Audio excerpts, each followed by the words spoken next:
kind of major epiphany, but I think being in those clothes and being on the set that looks like the Shanghai that my father grew up in just gives you a sense and a kind of a connection that kind of just comes out of you and connects right into the ground with what was happening in Shanghai during that time. Because I think 1930 Shanghai, 1920s 30 Shanghai was a very, very romantic time for China.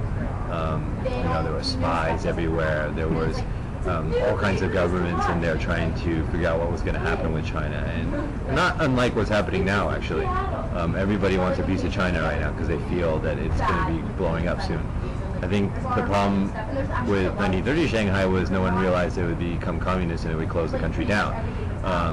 So there was a tremendous buzz with the city at that time. There was this kind of excitement of a Renaissance era, and that is really exciting to me because I grew up listening to stories from my father telling me about what it was like there, and if I could go back in time, that's the time I would go back to. No, not necessarily, and I wasn't even really thinking about that at the time. I was just thinking about the role. But it was just a beautiful time to be working on a movie like that, and just every day in those costumes with your hair done that way, and seeing all the extras dressed like that. It makes you feel like you're in that world, a lot of times these days, everything's done with CG, so you don't get to experience that fully, but this wasn't. And so it really kind of had that whole Shanghai feel to it. I think it was the chemistry that not only Kevin and I had, but me, Dae-Ning, and Kevin had as a trio. Because basically the whole movie is me and Kevin. And Dan is a newer director. He's only directed this is only his second movie, so I worked with a lot of inexperienced directors before, and it shows when you work with them. So it's a tedious process because you kind of have to learn with them, or you have to hold their hand while you walk through this process with them. But with him, he knew exactly what he wanted. He knew exactly how he wanted it, and so it became. And then the fact that all three of us were actually Americans. Dan's Chinese American, I'm Chinese American, and Kevin's American, LA American. So we had a really good shorthand, and there was a lot of kind of joking around on set and messing around, but when we needed to get serious on work, we just jump right into it. And it's hard to find that kind of vibe on set. Sometimes a director wants to rule the set and you just keep quiet and just do your job and you're done. And then there's directors that really want your input, like Dan, and really want kind of a brotherhood that's built there. And it was kind of cool to see that, first of all, multiple cultures, multiple age generations that meld together and did something really nice. Because I was always a person that never really fit in anywhere growing up. I wouldn't say I was the loser in school, but I definitely didn't hang with just one group. I was all over the place. And so sometimes, and I wouldn't say I was a loner either, but I never accepted necessarily what mainstream had to offer. Because that stuff is spoon-fed to you. Now, especially nowadays, mainstream culture is packaged and spoon-fed to you, and you're forced to accept it. But there's so many other aspects to film or TV or music that are not necessarily mainstream. That doesn't mean they don't have a value, And that was kind of our point in Heavenly Kings, was to express a certain kind of individuality, and that individuality should be celebrated. And I've always been that way since I was like 10 years old. I think when you choose to skateboard instead of play football, you're making a statement like that, And so whether it's conscious or not, you're already in that group that's not mainstream, Now skateboarding is totally mainstream, so it doesn't matter as much. But back then, 20 years ago, I made those choices and I had to live by it, but I enjoyed it. I enjoyed learning about punk culture or hip-hop culture or whatever that wasn't mainstream at the time, and then watching it go mainstream. It was kind of interesting, But I enjoy that. I enjoy picking things that are of value and sticking with it, I think it was pleasing Johnny, because he's a hard guy to please. And it took me a while. It took me about a week to get used to working with him, because he has a very distinct style, and he has a very distinct way of how he wants things, blocking, pacing, all that stuff.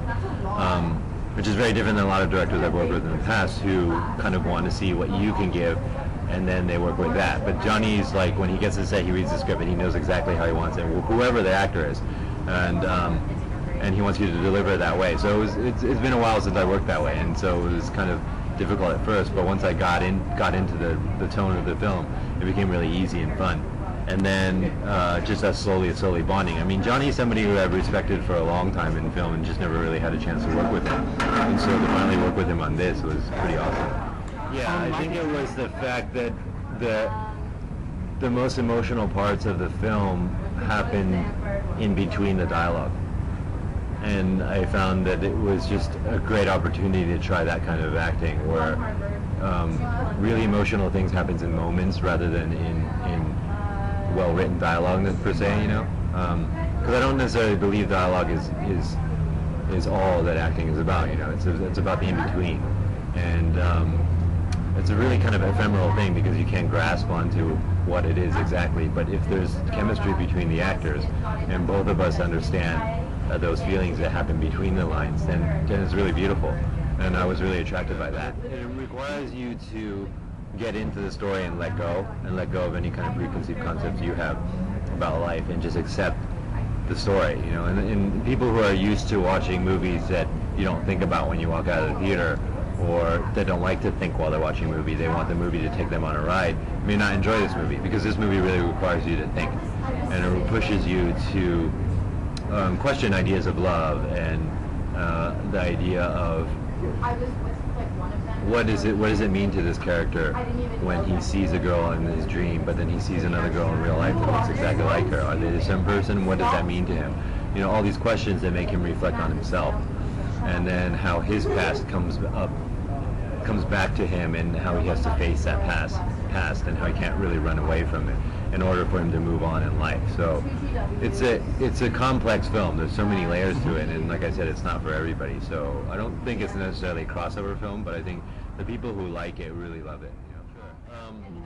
You know, if I had a choice, I would not want to do any of that stuff. I would just focus on the creative. But a lot of times, projects like a Dream won't get made unless someone like me makes an effort to push it. You know. And that's what I had to do with like a Dream. I didn't necessarily secure all of the financing, but trying to make sure that my influence helped get the film made, you know, and then putting pieces together, because Clara had been away from Asia for over 15 years, so she hadn't been back in China making movies, so she didn't know a lot of people, you know, and so I was just hooking her up with people that I thought would be good for the project. You know? I don't think it was so like. We didn't have a plan necessarily. I think the topics were topics we probably talked about while we were making Like a Dream, because we were filming in China, and Clara hadn't been to China a long time, and she was just upset how polluted everything was and how dirty everything was, and you know, topics like global warming and all that stuff were big topics at that time. So we were talking about this stuff off of set, and so when she was presented with the idea of doing the short film for the Hong Kong Film Festival, I think this topic just was natural. And so we didn't really even discuss it. We just knew where we stood on this topic. And I'm kind of a big champion of environmental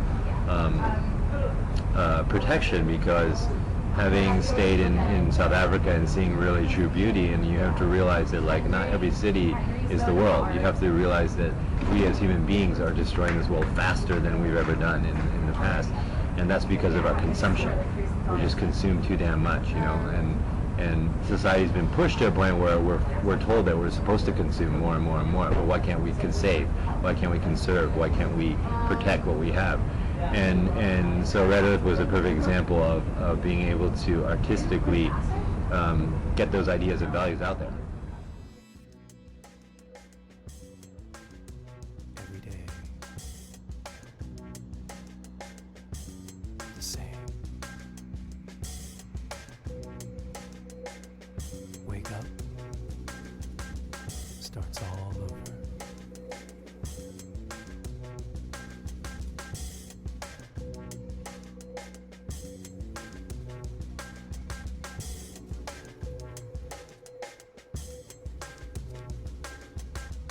Would things be different?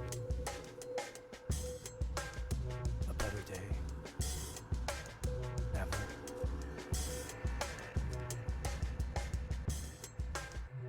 Here to there, everywhere and back.